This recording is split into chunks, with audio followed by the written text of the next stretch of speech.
আসসালামু আলাইকুম বন্ধুরা, কেমন আছো সবাই? আজকে রান্না করব আমি এঁচোড় দিয়ে সজনে সাথে সবজি। তো বন্ধুরা দেখতেই পাচ্ছ আমি এখানে সজনে ফেটে ভেতরের অংশগুলো নিয়ে নিচ্ছি। আমাদের গাছে অনেকগুলো সজনে ধরেছে। তো বন্ধুরা আমি বিভিন্ন রকমভাবে সজনে রান্না করছি, তার মধ্যে এঁচোড় দিয়ে। এই সজনেটা খুবই মজার। তোমরা কাঁচা কাঁঠাল বা এঁচোড় যেটি বলে থাকো অবশ্যই কমেন্ট করে জানাবে। দেখতে পাচ্ছ বন্ধুরা সজনে সবগুলো নেওয়া শেষ, অনেকগুলাই হয়েছে। এবার গাছ থেকে কাঁঠাল পেড়ে নিব। অনেকগুলাই কাঁঠাল ধরেছে গাছে, তোমরা দেখতেই পাচ্ছ। তো এখান থেকে আমি 2টা কাঁঠাল পেড়ে নিয়েছি। এই কাঁচা কাঁঠাল বা এঁচোড় যেটি বলে থাকো বন্ধুরা, এপ্রিল মে জুন এই সময়ে এই কাঁচা কাঁঠাল পাওয়া যায়। তোমরা চাইলে এই কাঁচা কাঁঠাল দিয়ে পুষ্টিকর রেসিপি বাসায় অবশ্যই করবেন, দেখবেন বাসায় সবাই চেটেপুটে খাবে। তো বন্ধুরা দেখতে পাচ্ছ আমি কাঁচা কাঁঠালটা কিভাবে কাটছি। তার আগে হাতে সরিষার তেল মেখে নিতে হয়েছে। আর বটিতে সরিষার তেল মেখে নিলে আর হাত আটা হয় না, বটিও আটা হয় না, খুব সহজে কেটে নেওয়া যায়। আমি এখানে কাঁচা কাঁঠালটা মাংসের মতো টুকরা টুকরা করে নিব। গ্রামের বাড়িতে এভাবে বাহিরে বসে সবজি কাটার আনন্দটাই আলাদা। তোমরা কারা পছন্দ করো অবশ্যই কমেন্ট করে জানাবে। প্রাকৃতিক দৃশ্য দেখে এভাবে সবজি কাটতে আমার অনেক ভালো লাগে বন্ধুরা। তো বন্ধুরা দেখতে পাচ্ছ এখানে সব কাটা শেষ, খুব সুন্দর করে কাটা হয়েছে মাংসের মতো।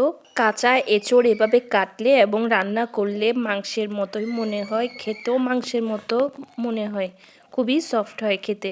যারা কখনো কাঁচা কাঁঠাল বা এঁচোড় খাওনি অবশ্যই একদিন ট্রাই করে দেখবে, মাংসের প্রয়োজন হবে না। এঁচোড় কাটা শেষ হওয়ার পর এবার আমি ভালোভাবে ধুয়ে নেব।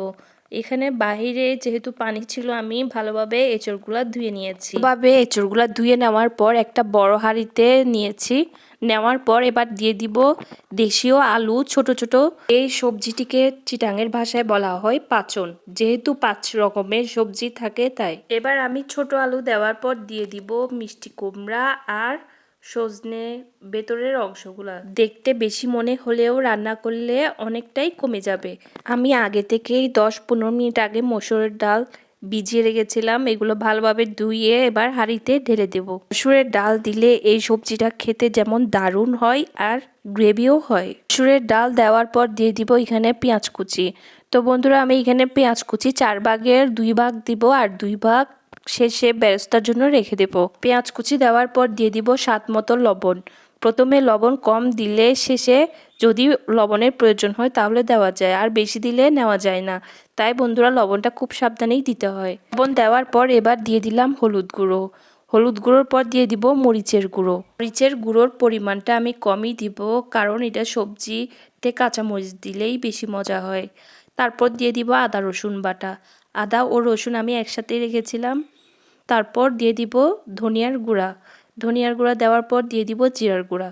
এবার দিয়েছি সয়াবিন তেল পরিমাণ মতো। এবার আমার সব কিছু দেওয়া শেষ, ভালোভাবে হাত দিয়ে মেখে নেব। সবজি এভাবে হাত দিয়ে মেখে রান্না করলে সবজির স্বাদ 10 গুণ বেড়ে যায়। এভাবে হাত দিয়ে মেখে মশলাগুলো সকল সবজির সাথে ভালোভাবে মিশিয়ে নেব। গ্রামে এই সবজিটার জনপ্রিয় বেশি, কারণ গ্রামের মানুষরা এই সবজিটি গরমে খেতে খুবই পছন্দ করে।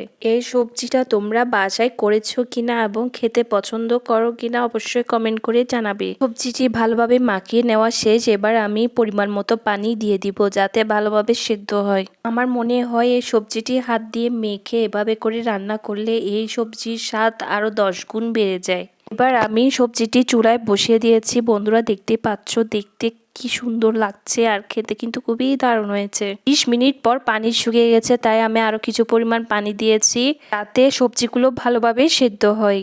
এবার আমি দিয়ে দিয়েছি থানকুনি পাতা, আমাদের চিটাঙের ভাষায় বলে এটাকে আদা গুনগুনি পাতা। তোমরা কি বলো অবশ্যই কমেন্ট করে জানাবে। এভাবে আমি এখন আবারও নেড়ে চেড়ে দিব যাতে সবজির সাথে এই থানকুনি পাতা মিশে যায়। এই সবজিতে থানকুনি পাতা দিলে খাবারের স্বাদ আরো 10 গুণ বেড়ে যায়, পুষ্টিও বেড়ে যায়। থানকুনি পাতা ভর্তা করেও খাওয়া যায়, গ্রামে এটি অ্যাভেলেবেল পাওয়া যায়।